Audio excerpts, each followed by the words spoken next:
Hello everyone, I'm sick. I'm not going to be there today, but I am going to help you get through this emergency response part 2. Because of the way the schedule's going, this might be our last assignment. I do have one more emergency response activity, but I don't know if we'll have time for it before the final project. But since I'm not here today, I'm not going to be able to answer questions, so I'm going to address everything in this video. You should be able to get through the assignment just fine, but it is going to be due Tuesday if you're meeting on A-Day. And if I'm still sick by Tuesday, yours will be due on Wednesday. So let's get into this. We found our patient. We approached them. We did our primary assessment. We've addressed any life threats. Now it's time to move on to our secondary assessment. So we have them in our helicopter. We're going to perform first what's called a rapid trauma assessment or rapid physical assessment. This is getting our hands on the patient, moving from head to toe, touching everywhere, feeling for anything abnormal, watching our patient to see if they have any pain response as we're touching them, going down head, neck, chest, abdomen, extremities. We're going to take the patient's vital signs. So we're going to record patient's pulse, blood pressure, respiration rate. We're probably going to get our pulse oximetry on them, EKG if appropriate. Since this is an anaphylactic reaction, we're definitely going to get an EKG on them. We're going to get a patient history. So our patient's not responsive. There's not a whole lot of questions we can ask her at this point. We did get a little bit of history from the medical alert tag telling us about her allergies, including bee stings, tree nuts, and I don't remember the last one. We might be able to go into her phone. Sometimes you can call a contact even when it's locked. Sometimes they have the ICE app where we can go and look at, they'll notate if they have any medical conditions or have any allergies or take any medications or anything that might be relevant to the care we're providing today. And finally, providing appropriate emergency care. So we're ensuring adequate airflow. That means we're making sure they're moving enough oxygen in and out of their respiratory tract. Providing supplemental oxygen if necessary. Stopping any non-life-threatening bleeding, because we've already addressed the life-threatening bleeding if there was any during our primary assessment. And provide any medications that we deem appropriate. So our secondary assessment. Let's move me out of the way a little bit. Of the patient's observed injuries, which is most likely the highest priority to treat first and why? Okay, so we see the patient's face appears swollen, especially around her eyes and lips. The patient has her left humerus, and you see the bone protruding from the skin in her upper arm. Blood is trickling from this injury in a constant stream. The red bump you observed earlier on her right hand looks more swollen, but it's not bleeding. And you discover a laceration on the patient's right knee that is slowly oozing blood. So, which one's going to kill her first, basically, is the question we're asking here. This one looks bad, right? She has that broken left arm. You see the bone sticking out. The blood's trickling in a constant stream. That one's what we call a distractor. It's serious. Is it going to kill her right away? No. We look at the patient's face. It appears swollen, especially around her eyes and lips. If she loses that airway, then it is going to kill her. So this will kill her more quickly than this. And the other stuff, we need to worry about that bump because maybe there's a bee stinger in there we can get out. And the laceration on her right knee is slowly oozing blood. It's something we need to address, but maintaining that patent airway is going to be the most important. Pupillary response. So part of our rapid physical assessment, you must assess the patient's pupillary response, which is the involuntary changing of the size of the pupil.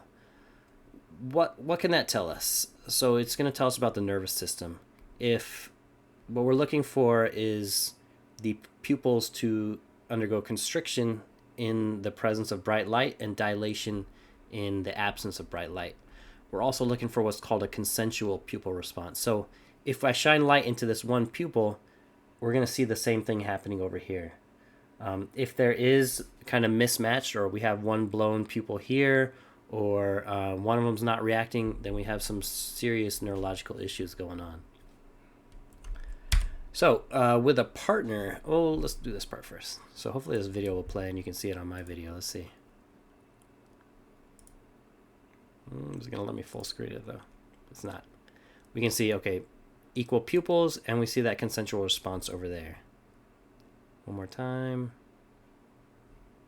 So those look good. So did the pupils constrict? Yes. Did they dilate again? Yes, we saw that. And did you observe consensual pupillary response in the opposite eye? I'll let you watch that again if you need to on yours. No, now it's going to full screen. Okay. So you're going to do this in class. I wish I had a. I didn't plan on being sick, so I didn't leave out some. I just realized my face is getting cut off. I didn't leave out any rulers for y'all, but I should have some back in the back of my classroom there, in the normal spot, in the kind of that craft bin. Let's see if it's gonna stay up. Hopefully, maybe. So measure your partner's pupils without any additional light. Hold the ruler close to your eyes. Make sure it doesn't actually make contact with your eyes. We're not trying to poke anyone's eyes. So here, in millimeters, you're going to write left side, right pupil. Next, you're going to have to ask the teacher to turn the lights down a little bit. It doesn't have to be all the way dark, but maybe put them on low. We're going to actually use your light on your phone to observe that pupillary response in your partner. So I underlined here, do not blind your partner. Don't put your phone right up next to their eyes. Don't injure anyone. I'm going to tell the sub she's going to be looking out, he or she's going to be looking out for that to happen. If they do tell me that happens, I'll give you a 0 for this whole thing. So don't blind anyone. But from a good, phone lights are pretty bright. So from a good maybe foot away, maybe a little closer, 8 inches, shine that light into your partner's eyes. Measure that response. These numbers should be pretty close to each other. There may be some differences between left and right, but probably not enough to measure. And then down here, describe if you saw the consensual pupillary response. Describe what you saw. So tell me what it is. Vital signs. So blood pressure. Is this blood pressure good or bad? 84 or 57? I'd be pretty worried about it because that's a little low, especially that systolic. So this person's probably kind of close to passing out. So do a little research. Find the levels for hypotensive, normotensive, hypertensive, and then finally hypertensive crisis. I will tell you, I think it says I think I gave you one of them on your actual CAMI assignment. So it should say between, what did I put on there? 100 to 120? Or, yeah, it should be right. You'll have to do a little research on the rest of them. Hypertensive crisis. Some of these numbers may vary a little bit depending what source you use, but as long as you're in the ballpark, you'll be fine. So up top here, hypotensive, this will be a less than whatever your number is. Diastolic, less than whatever your number is. Normotensive will be a range. Hypertensive will be a range. And then hypertensive crisis will be any point above whatever. Like for diastolic, it's probably going to say any point above 100 diastolic is going to be hypertensive crisis. So this part, you recall the beehive at the sting, and you surmise that the patient sustained a bee sting to her right hand.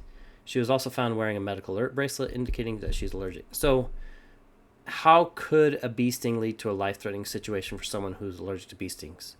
Don't tell me an allergic reaction can lead to death. Tell me how it can lead to death. Tell me what anaphylaxis is actually going to do to cause that person to be in serious trouble. Use some sources, research, discuss with partner, write your answer below here. So tell me how an allergic reaction leads to a medical emergency. So after you've completed your secondary assessment, what are your most pressing concerns for this patient now? We can say that we should have treated the bee sting during our primary assessment, right? Because that's a life threat. Say we've done that. What are you most worried about now? All right. Taking into consideration the patient's low blood pressure, elevated heart rate, constricted airway, and apparent bee sting, the emergency medical physician is concerned that the patient is in anaphylactic shock. The team decides to intubate the patient by placing a ventilation tube called an endotracheal tube down the patient's trachea. Air can then be delivered to the patient through the ET tube. So we use something, if someone's awake and conscious, we use something called rapid sequence intubation. We use a mnemonic called SOAP-ME to remember all the steps for this. So we're applying oral suction. We're pre-oxygenating, giving excess oxygen than we normally use. Pick out what we're going to use for our airway. Pre-oxygenate. Monitoring equipment. So we have them on pulse oximetry. We have them on the EKG. And then we're giving our medication. So we have an induction agent and a paralytic. The induction agent is going to be our sedative. It's going to be something that's going to cause our patient to lose consciousness. But just doing that is not enough because the patient is still going to be, even if they're unconscious, they're still going to be breathing. They might be clamping their jaw down. we need to get rid of everything else. So we're also going to give them a paralytic. What a paralytic does is paralyze all their muscles. And we're going to see that in this video right here. It stops their breathing, so we need to be sure. This is kind of a serious procedure, right? Because we're going to stop their breathing. And if we miss this tube, that patient could be in serious trouble. Intubation, rapid sequence induction, child. I'm going to wash this with you. Prepare equipment and drugs and and insert or check IV is patent. Making sure that IV is patent, so the IV is Apply actually monitoring. flowing well. Got our monitor on. Optimize head position on pillow. Pre-oxygenate for 3 minutes. So we're applying that excess oxygen right now. IV induction. Sedative first. Induction agent followed by succinylcholine after loss of consciousness. Gonna wait for her to lose consciousness and then apply the paralytic.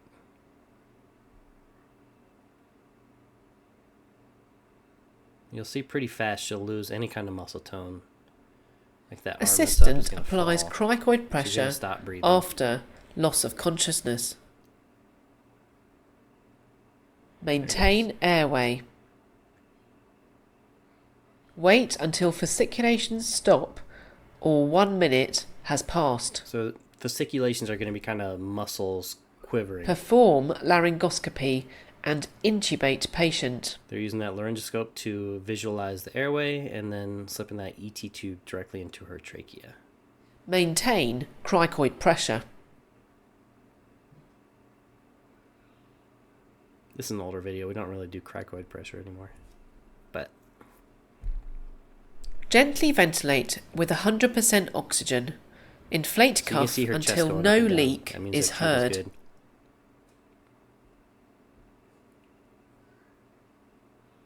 And then they get her on the ventilator to control breathing without having to squeeze that bag. You can see in the background the ventilator is actually pushing there. Confirm correct endotracheal tube placement. They're going to auscultate both lungs. If you push in that tube a little too far, it's going to go into the right side only. After confirmation, clearly ask assistant to release cricoid pressure.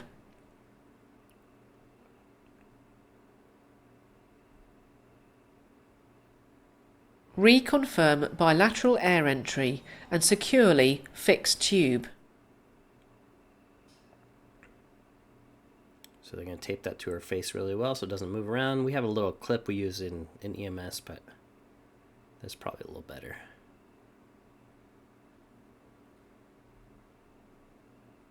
And then I think they're just going to monitor vital signs. That's pretty much it for our intubation. So, continuing on, our airway adjuncts, we go from least invasive to most invasive over here. So in NPA, we call that a nasal trumpet. Just goes straight up the nose. Provides, if we look here, you can imagine it kind of coming down to about right here. So it doesn't completely give us a 100% patent airway, but it does get the tongue out of the way. And we know that tongue's not going to block the airway. Same with the OPA, except it's going in the mouth. These are called blind insertion airway devices. We have the iGel up top, which you can see in my classroom, and the King. Both of these, we don't actually go and visualize the vocal cords like with an ET tube. It just kind of shoves down in there and usually lines up. You see this is designed to go straight into the esophagus. This balloon inflates, and the air is coming out these little holes right here. ET tube if we can get it, and then finally if we can't, we have the surgical cric where we actually cut through that cricoid membrane, stick this ET tube straight down in there. So we've assessed our patient. You know she's in some trouble. Next, you will step into the role of the team's medical professionals to administer medicine to combat the potential allergic reaction and simultaneously try to stop the patient's bleeding. If we get to that assignment. But the conclusion for this assignment is going to be a little different. So instead of a scene involving remote wilderness, imagine responding to a 5-vehicle collision on I-35. What kind of hazards are you concerned about and looking for while assessing the scene? So you pull up in your ambulance. What are 3 things that could potentially injure you, your partner, bystanders, or the patient? Next question. What would you do if, upon arrival, you found 5 seriously injured patients and only 1 will fit into your helicopter? What do you imagine your next steps would be? A big part of this sample, the secondary assessment, specifically when we're trying to get the patient history, is called sample. This is more pre-hospital than hospital, because hospitals are going to go a little more in depth. If you've ever been admitted to a hospital, you know they're going to spend like 30 minutes asking you questions, where we don't necessarily have that amount of time pre-hospital to get information. So should I help you? Okay, so I'll start you off. Signs and symptoms. Signs are physical things that you can observe. Symptoms are things the patient's complaining about. If the patient says, my chest hurts, that's going to be a symptom. If you hook them up to an EKG and you see ST elevation, which means they might be having a heart attack, that would be a sign. Vital signs are signs. Anything we can assign a number to is basically a sign, except a pain scale. There is one thing a patient can say. If they say, I feel like I'm about to die, we call that the impending sense of doom, and that is treated as a sign instead of a symptom because quite often they are about to die. A is allergies. I'll let y'all figure out, do a little research, figure out the MPLE. L is going to be the last thing they ate. I'll give you one more hint. So, I think this is the last one, right? So, summarize the goals of the primary assessment. Summarize the goals of the secondary assessment. Remember, this is the first thing we do. We're looking for severe life threats. We're looking for things that are going to kill the patients now. And then secondary assessment's a little different. That was it. Remember, this, if you're 8A, this assignment will be due on Tuesday. When I see you all on Wednesday, we'll start working on our final project.